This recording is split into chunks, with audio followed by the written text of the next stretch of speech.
Assalamualaikum, selamat datang di channel Dapur Hanaf. Di video kali ini kita akan membuat pie mini yang gurih, renyah, cocok dijadikan sebagai ide isian snack box. Pada pembuatan kulitan pie kali ini, aku akan menambahkan satu bahan yang bisa membuat kulitan pie lebih kokoh, tapi tetap renyah dan pastinya tidak perlu menambahkan air. Bagaimana cara membuatnya? Langsung saja kita simak videonya.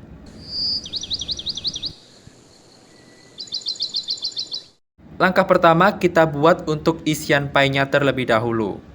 Di sini saya gunakan sekitar 200 gram ayam yang sudah saya potong dadu seperti pada video.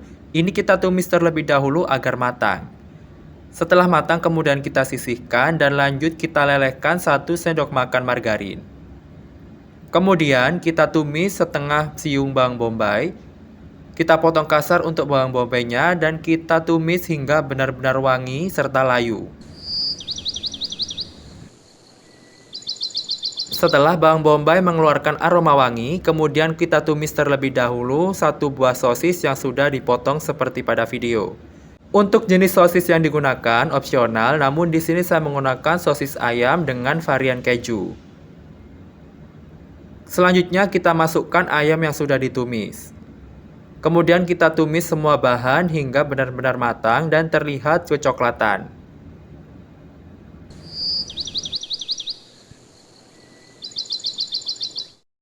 Untuk isian pie kali ini saya tambahkan sayuran yaitu berupa jagung manis dan juga wortel. Untuk jagung manisnya di sini saya menggunakan 1 buah yang sudah diserut dan juga wortel 1 buah yang sudah dipotong dadu. Kemudian tambahkan secukupnya air untuk mematangkan jagung manis dan juga wortel. Setelah air sedikit surut, di sini saya tambahkan setengah bagian atau setengah blok untuk bumbu kari Jepang.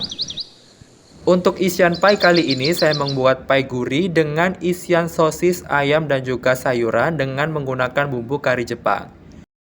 Untuk seasoning selanjutnya saya tambahkan 1 sendok teh saus tiram, kemudian tumis kembali hingga tercampur merata. Lalu tambahkan 1 sendok teh lada bubuk, namun jika teman-teman menginginkan rasa yang lebih pedas bisa ditambahkan takaran lada bubuk yang digunakan. Kemudian tambahkan secukupnya gula pasir, di sini saya gunakan sekitar 1 sendok teh. Tumis kembali hingga tercampur merata dan jangan lupa untuk dilakukan testing rasa. Kita tumis isiannya ini hingga benar-benar matang dan air berkurang atau menyusut. Kemudian kita lanjutkan membuat kulitan pie-nya. Siapkan wadah bersih, tuangkan 250 gram tepung terigu serbaguna, kemudian tambahkan 200 gram singkong yang sudah dikukus dan sudah dihaluskan. Lalu masukkan 150 gram margarin. Di sini saya menggunakan margarin suhu ruang.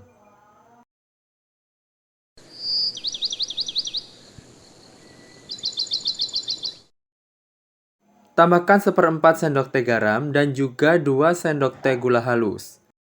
Jika teman-teman tidak memiliki gula halus di rumah, bisa menggunakan gula pasir yang di blender terlebih dahulu. Agar nantinya di dalam adonan kulitan pie ini tidak terdapat gula pasir yang masih bergerindil. Kemudian dengan menggunakan bantuan spatula, kita aduk semua bahan hingga tercampur merata.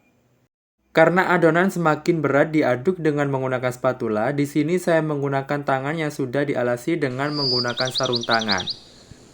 Pada pembuatan kulitan pie kali ini, saya tambahkan bahan berupa singkong seperti yang saya bilang di awal video tadi. Bahan ini akan membuat kulitan pie menjadi lebih kokoh dan tetap renyah, serta pada proses pembuatan kulitan pie tanpa perlu ditambahkan air. Kemudian adonannya sudah tercampur merata, kita istirahatkan selama 15 menit agar adonan lebih rileks dan mudah untuk dibentuk. Siapkan cetakan pie yang sudah diolesi dengan margarin. Saya menggunakan cetakan pie berbentuk bunga. Teman-teman juga bisa menggunakan cetakan pie pada umumnya. Ambil secukupnya adonan dan ratakan di atas cetakan pie seperti pada video. Untuk adonan kulitan pie di sini saya ambil sekitar 60 gram dan saya ratakan di atas cetakan kulitan pie seperti pada video.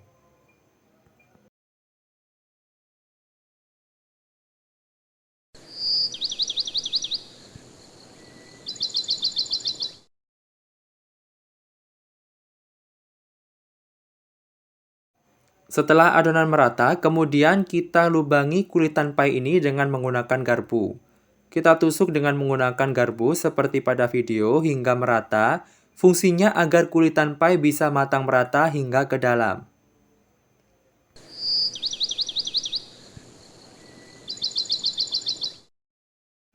Kita lanjutkan dengan cara yang sama hingga semua adonan kulitan pai ini tercetak.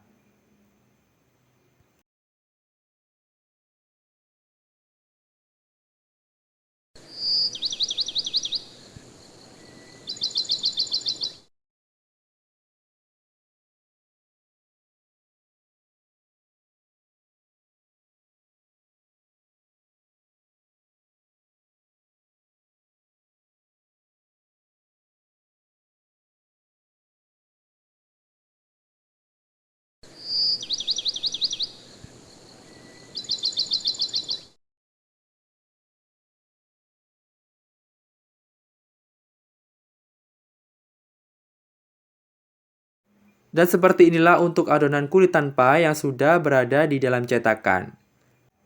Kemudian kita oven kulitan pai ini dengan menggunakan suhu 150 derajat Celcius, menggunakan api atas bawah selama kurang lebih 60 menit.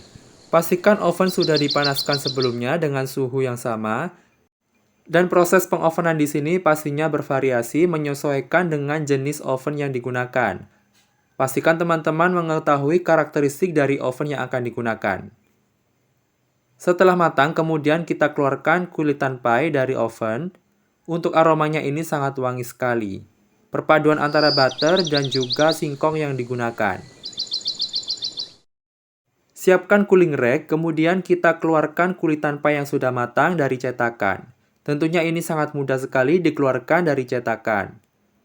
Kita letakkan di atas cooling rack agar kulitan pai bisa cepat dingin merata.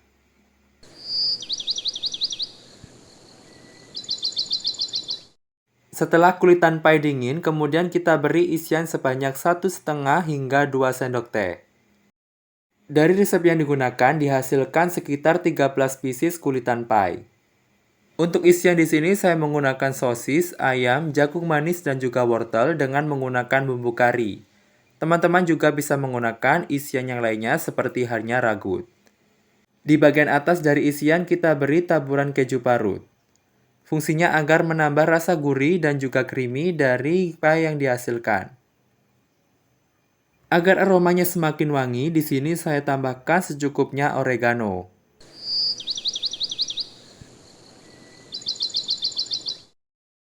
Setelah ditaburi dengan menggunakan oregano, kemudian di bagian atasnya kita beri olesan mayonaise. Bisa juga ditambah saus sambal maupun saus tomat, namun di sini saya gunakan terpisah saja. Kemudian kita oven kembali selama 10 menit untuk mengeringkan isiannya. Dan ini saya percepat saja. Ini hasilnya setelah di oven selama 10 menit. Untuk aromanya sangat wangi sekali, perpaduan bumbu kari, oregano, serta aroma margarin pada kulitan pai dan juga singkong yang digunakan. Sekian video yang bisa saya share kali ini. Semoga bermanfaat dan mudah dipahami. Terima kasih sudah menonton, selamat mencoba, and happy cooking!